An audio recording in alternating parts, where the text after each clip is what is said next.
നമസ്കാരം. നാരായണ ഗുരുവിൻ്റെ ആത്മോപദേശ ശതകം 100 ധ്യാനങ്ങൾ. ധ്യാതാവ് ഗുരു നിത്യചൈതന്യയതി. ധ്യാനം 87. തനിയെ ഇതൊക്കെയുമുണ്ട്, തമ്മിലോരോരിനമിതരങ്ങളിലില്ല. ഇപ്രകാരം തനു മുതലായത് സത്തുമല്ല, ഓർത്താൽ അനർത്ഥവുമല്ല, അതവാച്യമായിരുന്നു. നമ്മുടെ അനുഭവത്തെ പൊതുവായി രണ്ടായി പകുത്തുവെക്കാം. നോക്കുന്നതെന്നും കാണുന്നതെന്നും. നോക്കുന്നവന്റെ മുൻപിൽ നോക്കപ്പെട്ട വിഷയമിരിക്കുന്നു. കാണുന്ന പ്രമാതാവിൻ്റെ മുൻപിൽ കാണപ്പെടുന്ന വിഷയമിരിക്കുന്നു. ഈ രണ്ടുമാതിരി വിഷയങ്ങളും പ്രമേയമാണ്.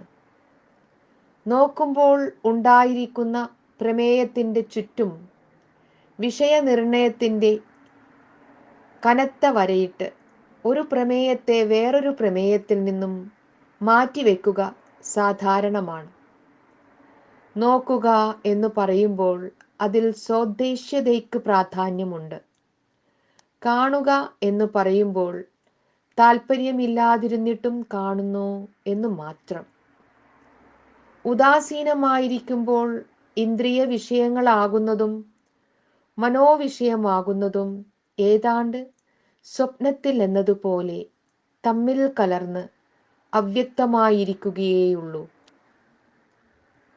വ്യവഹാര ബുദ്ധി വരുമ്പോൾ വ്യക്തമായ താല്പര്യം അന്വേഷണത്തെ നയിക്കുന്നു. ഓരോ ഔത്സുക്യത്തിനും അതിൻ്റെതായ മേഖലയുണ്ട്. ഓരോ മേഖലയിലും കാര്യകാരണപരതയാ സംബന്ധപ്പെട്ടു കിടക്കുന്ന വസ്തുതകളുണ്ട്. ഓരോ വസ്തുവിനും അതിൻ്റെ വ്യഷ്ടിഗതമായ സ്വഭാവമുണ്ട്. സ്വഭാവം തന്നെ ഒട്ടേറെ ഗുണധർമ്മങ്ങളുടെ സമാഹാരമാകയാൽ ഓരോ ഗുണത്തെയും വേറെ വേറെ എടുത്തു നോക്കാം. നാമമല്ല രൂപം, ജൈവമല്ല ജഡം. ആധുനിക ശാസ്ത്രത്തിലെ വിശ്ലേഷണ പദ്ധതി ഓരോന്നിനെയും പിരിച്ച് വേറെ വേറെ സ്വഭാവമുള്ളതായി എടുത്തു കാട്ടുവാൻ ശ്രമിക്കുന്നു.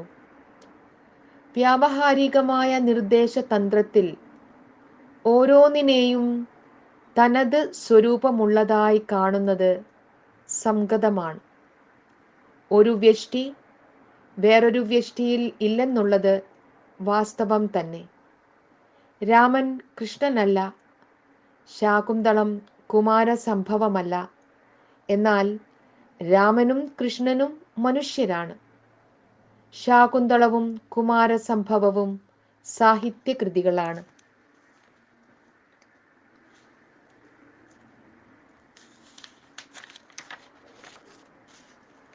അതുകൊണ്ട് ഒരേ ഇനത്തിൽപ്പെട്ട വ്യഷ്ടികളെയെല്ലാം ഒരു ജാതിയായി കരുതാം. പല ഇനങ്ങളെ സമാനധർമ്മത്തിൻ്റെ അടിസ്ഥാനത്തിൽ ഒരു സാമാന്യത്തിൽ ഉൾപ്പെടുത്താം. ഇങ്ങനെ ജാതിയും സാമാന്യവും എവിടെയും കാണാൻ കഴിയും. നാരായണ ഗുരു തന്നെ എഴുതിയ ജാതി ലക്ഷണത്തിൽ ഇനത്തെ ജാതിയായിട്ടാണ് എടുത്തിരിക്കുന്നത്. ഇന്നതെന്നറിയിക്കുന്നതാണ് ഇനം.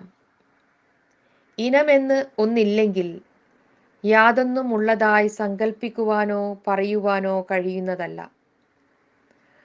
അറിവാകുന്ന സമുദ്രത്തിൽ നിന്നും നിരനിരയായി ഓളങ്ങൾ ഉണ്ടാകുന്നതുപോലെ ഇനങ്ങൾ ഉണ്ടായി വരുന്നു.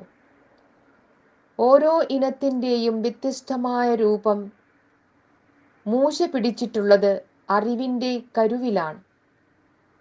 ജൈവലോകത്തിലെ ഇനങ്ങളുടെ ലക്ഷണത്തെ ഗുരു ഇങ്ങനെ എടുത്തു കാണിക്കുന്നു. ഓരോ ഇനത്തിനും ഓരോ മാതിരി ഉടലും ഒച്ചയും മണവും ചൂടും ചുവയും തണുവും രൂപവുമുണ്ടായിരിക്കുന്നു. പുണർന്നു പെറുന്ന ആണിനെയും പെണ്ണിനെയും ചേർത്ത് ഒരു ഇനം എന്നെണ്ണാം. മനുഷ്യൻ, പൂച്ച, നായി, പശു, എലി എന്നിങ്ങനെ ഇനങ്ങൾ പലതുണ്ട്. മനുഷ്യജാതിയിൽ പൂച്ചയില്ല, പശുജാതിയിൽ എലിയില്ല എന്നിങ്ങനെ എടുത്തു പറയേണ്ട കാര്യമില്ലല്ലോ. എന്നാൽ മുകളിൽ പറഞ്ഞ മാതിരി ഇനം തിരിക്കാൻ നാം എടുത്തിട്ടുള്ളത് ഓരോന്നിൻ്റെയും ശാരീരികമായ ഘടനയും പ്രവർത്തന വിശേഷവുമാണ്. പരമാർത്ഥമെടുത്തു നോക്കുമ്പോൾ ഒന്നിൽ വേറൊന്ന് ഇല്ലെന്ന് പറയുവാൻ കഴിയുന്നതല്ല. ഉപ്പിൽ പഞ്ചസാരയില്ലെങ്കിലും ഉപ്പിൽ സോഡിയവും ക്ലോറിനും ഓക്സിജനും ഉണ്ട്. പഞ്ചസാരയിൽ കാർബണും ഹൈഡ്രജനും ഓക്സിജനും ഉണ്ട്. ഇതിൻ്റെ എല്ലാം ആറ്റത്തിൽ ഇലക്ട്രോണും പ്രോട്ടോണും മറ്റും ഉണ്ട്. മെഴുകുതിരി എരിയുമ്പോഴും കർപ്പൂരം ആവിയായി പോകുമ്പോഴും ഉപ്പ് അലിയുമ്പോഴും ആകാരമില്ലാതായിത്തീരുന്നു. ചില ചെടികൾ വായുവിൽ നിന്ന് അതിൻ്റെ കരുത്ത് ഉൾക്കൊണ്ട് ഇല്ലായ്മയിൽ നിന്നെന്ന പോലെ അതിൻ്റെ ഇലകളും തണ്ടും എല്ലാം ഉണ്ടാക്കുന്നു. അതായത് രൂപമുള്ളത് രൂപമില്ലാത്തതായി മാറുന്നു, രൂപമില്ലാത്തത് രൂപമുള്ളതായി ഭവിക്കുകയും ചെയ്യുന്നു. അങ്ങനെ നോക്കുമ്പോൾ ഈ ശാരീരിക ഭാവവും ഭൗതികമായ സ്ഥൂലരൂപവും സൂക്ഷ്മമായ ഭാവരൂപത്തിൽ പെടുന്നു. ആ നിലയ്ക്ക് ഓരോ ഇനത്തിനും ഭൂതവികാരമല്ലാതെ ആത്യന്തിക സത്തയില്ല. അതുകൊണ്ട് ശാരീരികമായ വ്യഷ്ടിഗതത്വം സത്യമല്ല.